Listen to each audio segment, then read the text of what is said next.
Bonjour à tous, ravi de vous retrouver pour cette nouvelle page d'actualité en Savoie-Mont-Blanc. Voici les titres que nous allons développer en ce mardi 17 janvier. Nous irons à Chambéry où le salon Grand Ski a ouvert ses portes ce mardi. 450 tours opérateurs viennent à la rencontre des professionnels de nos montagnes. Après un Noël difficile, la montagne va-t-elle pâtir de ce manque de neige de début de saison? Élément de réponse dans ce journal. Et puis nous débuterons notre série consacrée aux distillateurs ambulants, un métier de moins en moins répandu et ce depuis la fin des fameux privilèges. Jean-Paul Crespi a rencontré le plus ancien distillateur de Haute-Savoie. Mais on débute ce journal avec un chiffre, 7,25%. C'est la hausse de la population haut-savoyarde entre 2012 et 2017. Une hausse qui permet à notre département d'être le plus attractif de France. Par ailleurs, l'INSEE lance ce mardi sa campagne de recensement pour 2017. Au 1er janvier, la France compte 66 991 000 habitants. Je vous le disais en titre, le salon Grand Ski a ouvert ses portes ce mardi à Chambéry et ce jusqu'à demain soir. Cet événement réunit les professionnels de la montagne et permet à 450 tours opérateurs de les rencontrer. Mais ce salon a plutôt mal démarré après 3 Noëls consécutifs sans neige. Alors la morosité du tourisme français va-t-elle désormais concerner la montagne? Alexio Viesbriglio nous en dit plus. 2016 marque un recul pour le tourisme en France, les attentats à Paris et à Nice, et pour l'instant, la montagne semble épargnée.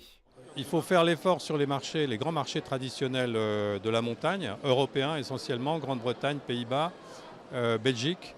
Il faut accentuer à mon avis sur l'Allemagne, et puis tous les autres marchés européens sont importants, dans une moindre mesure, mais aussi il faut savoir aller chercher les clientèles des nouveaux marchés, je pense à l'Asie, et toujours l'Amérique. Aujourd'hui, l'attractivité de la France, il est aussi comment est-ce qu'on permet aux gens aux Auvergnats-Rhône-Alpins, pour prendre cet exemple-là, qui ne partent jamais en vacances, d'aller en vacances. C'est là aussi où les chiffres d'affaires peuvent se faire. Quand on voit les stations de ski qui ont démarré dès le départ avec du ski pour tous, la notion de ski pour tous, c'est important. Quand on discutait avec des gens de Courchevel, les anciens de Courchevel, ils disaient il y avait de la masse qui venait. Et qu'aujourd'hui, on voit que c'est réservé qu'à une élite. Oui, là, c'est une vraie question. Là, c'est la vraie question. C'est de dire aujourd'hui, est-ce que la neige, elle est réservée à des gens qui ont des moyens ou est-ce qu'elle est ouverte à tous? Et je pense que là, on a des vraies réponses de partage, y compris des richesses, et d'accessibilité pour tout le monde.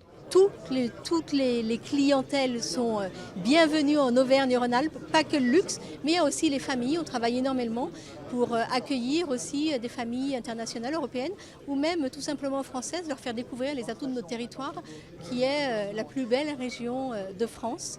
Donc voilà, c'est l'offre diversifiée qui permet aussi d'attirer tout le monde et de s'en sortir mieux que les autres régions. Nos stations alpines sont de véritables marques. Elles défendent leur territoire et ne se reposent pas sur leur laurier. Pour moi, c'est assez clair. Le marché du ski, chaque année, on perd plus de skieurs qu'on en crée.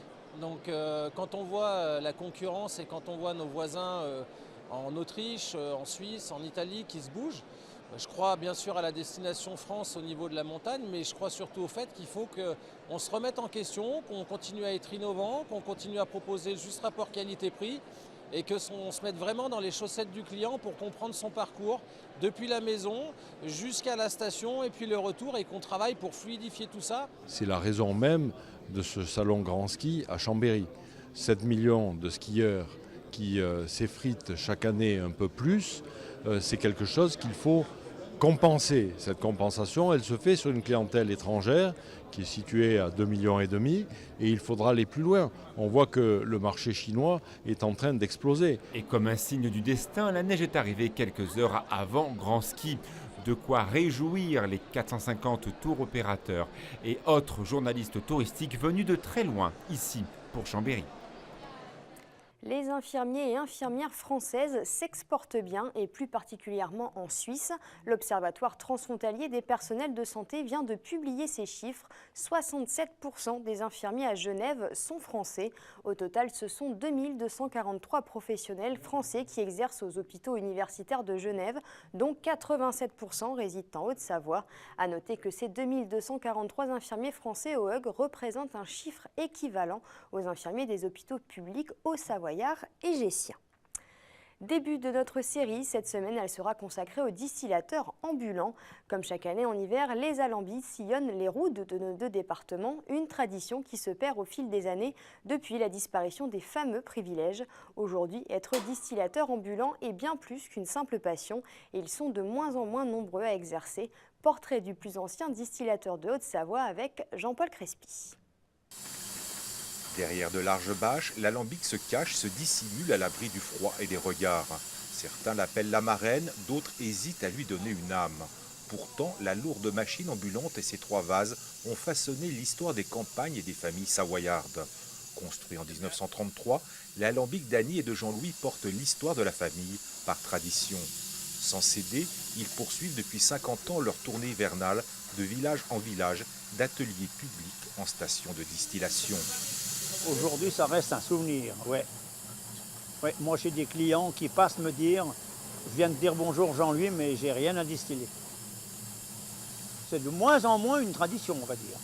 Pour certains, ça l'est peut-être encore un peu, parce que certaines personnes sont venues là avec leurs parents, ça leur reste encore quelques petits arriérés, mais sinon, non. C'est la consommation qui a changé. On ne consomme plus dans nos fermes par ici l'alcool comme dans le temps. On venait ici à Oignon, on faisait 15 jours de travail, on va faire 3 jours ou 4 jours de travail cette année. Il y a un peu manque de fruits, mais il y a manque de participants.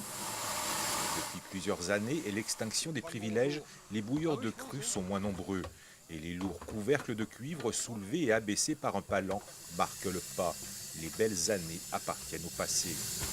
La machine qui reste, puis moi, qui ne va pas encore durer peut-être bien longtemps, peut-être encore un hiver ou deux, et puis je vais tirer ma révérence. Mais par contre, je ne suis pas triste non plus. Je suis même enrichi de toutes ces années. Mais voilà, je sais, moi, qu'il va falloir tourner la page. Parce que vous voyez bien, on est en 2020 bientôt. Un alambic qui date de 80 ans en arrière, là, 85 ans en arrière. Comment voulez-vous vivre avec ces traditions-là au sein de jeunes qui ont le portable, tout le moderne et tout ça, ils sont pas connectés là-dessus. Donc il faudra bien qu'on apprenne à vivre sans ça. Parce qu'eux, ils vont vivre sans ça. Hein. Ça ne veut pas leur manquer. Avant de remiser son alambic pour l'année, Jean-Louis devra poursuivre sa route. D'Ognon à Mèchevette, de Bellevaux à Saint-Jouard, sans oublier Ville-en-Salat, Taninges et Samoin. Ses clients l'attendent pour distiller leurs fruits. Et lui aussi se balade. Depuis quelques mois, Fabien Roguet sillonne les marchés d'Annecy grâce à son coffee truck. Le panier à café propose des capsules expresso ou des grains de café moulus à la demande. Les amateurs de café sont ravis et Lauriane Calon est allée à leur rencontre. Jour de marché à Annecy. Sur la place Sainte-Claire se trouve un stand un peu particulier, le panier à café. Un coffee truck tenu par Fabien Roguet depuis mi-septembre. Pourtant, rien ne destinait cet ancien commercial dans l'horlogerie à se lancer dans l'aventure. Un coffee truck, en fait, c'est la façon dont je l'ai aménagé, c'est vraiment une boutique qui est sur 4 roues. Je voulais, dans un premier temps, prendre une boutique, mais on voit bien le marché de l'immobilier actuel qui est assez difficile. Donc, je voulais pas prendre trop de risques et aller à la rencontre des gens, faire découvrir ma passion. Fabien Roguet a voulu des cafés issus de l'agriculture biologique ou du commerce équitable. Brésil, Salvador, Costa Rica, Bali. Ici, le breuvage noir retrouve ses lettres de noblesse. Du mardi au samedi, l'entrepreneur propose à ses clients, toujours plus nombreux, du café en grains moulu à la demande ou une dégustation de ses meilleurs nectars. Pour l'Annécien, le café doit être consommé dans les règles de l'art. Pour bien le déguster, soit vous avez un espresso, et auquel cas vous allez le boire expressément, donc en 1 minute en général, vous l'avalez en 3 gorgées.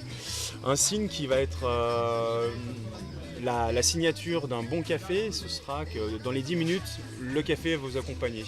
A l'inverse, si vous prenez un café filtre, là vous allez pouvoir le laisser décanter.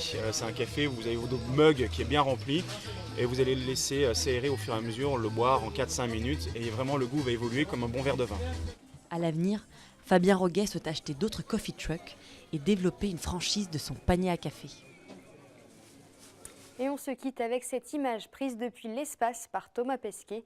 On peut voir ici une photo du Mont Blanc sur laquelle on peut distinguer le refuge de l'Aiguille du Goûter. Le Français précise d'ailleurs « J'ai été assez chanceux de l'escalader un été ».